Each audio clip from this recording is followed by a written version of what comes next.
Welcome to another beautiful week of summer from the KUOW newsroom. This is Seattle Now. I'm Paige Browning. Here are today's top stories. It's Monday, July 21st.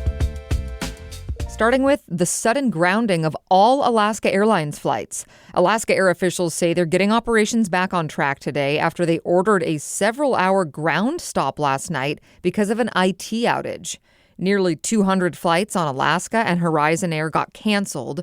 One weary-eyed traveler was still there this morning after a canceled flight on Sunday. We've been here all night. Been up for over 24 hours. No vouchers, no hotel rooms, nothing. That traveler at SeaTac was trying to make it back to LAX. In a statement today, the airline said there was an unexpected failure at a data center on systems that run airline operations. The company says the outage was not due to a cyber attack. Now to a cougar attack. A 4-year-old kid was reportedly bit by a cougar in Olympic National Park yesterday. According to initial reports, witnesses say the child was on a popular trail on Hurricane Ridge when the cougar emerged and delivered a bite. The kid was airlifted to Seattle by Clallam County Fire and Rescue and is in satisfactory condition today at Harborview Medical Center in Seattle. As for the big cat, park rangers killed the animal today. Hurricane Ridge Road has been closed since the incident. Back in the safety of your living room or kitchen table, here's our reminder. It's election season. Ballots should be arriving by today at the latest for the King County August primary. Statewide, ballots cover almost 240 races and 59 local measures across the state. Only Columbia and Garfield counties are not participating in the primary. You have until August 5th to vote, and the Secretary of State's office says some 17-year-olds will be eligible to vote in the August primary if they turn 18 before the November general election.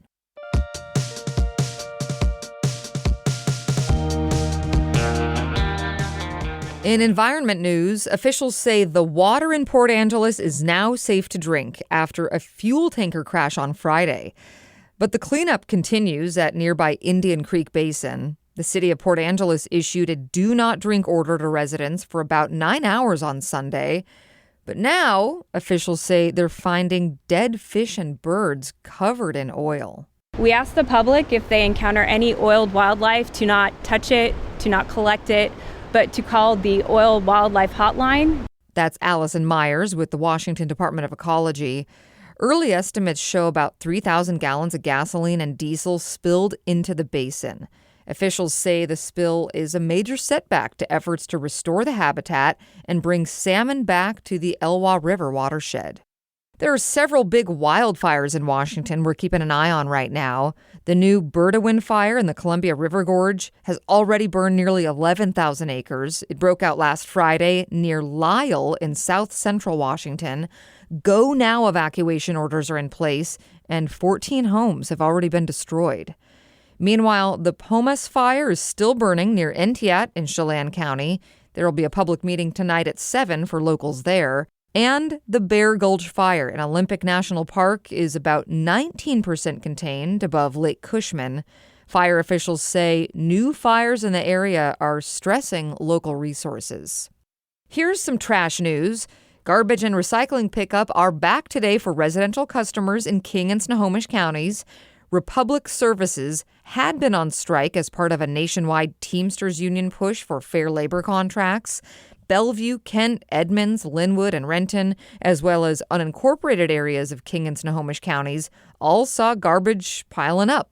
It's still unclear whether the company and the union have reached a contract agreement.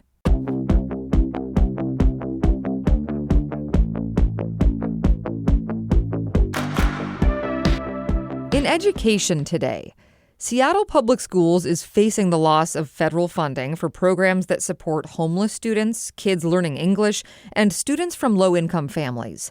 The U.S. Department of Education froze funding July 1st for a number of grants dedicated to supporting disadvantaged students.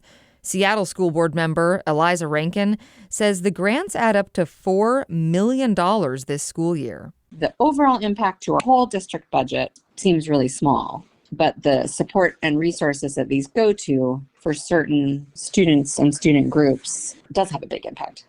The feds told states they're analyzing whether districts use grants to support causes the Trump administration opposes, like supporting LGBTQ students.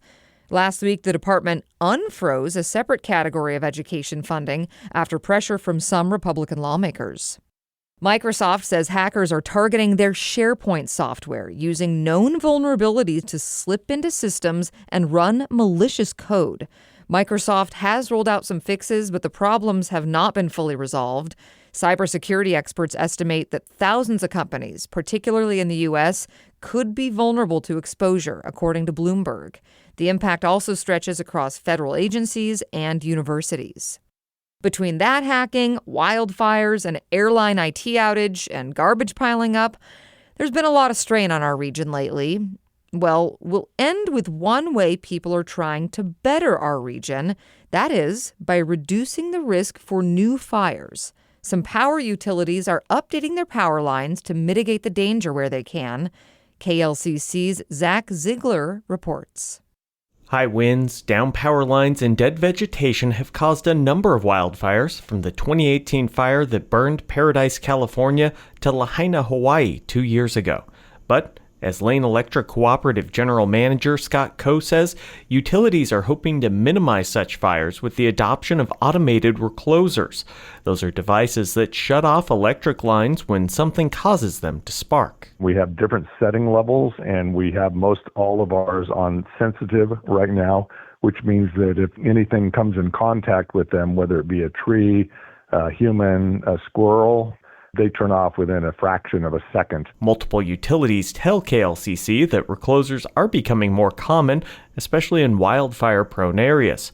But even with that, preemptive power shutoffs can still happen in situations where fire danger is especially high.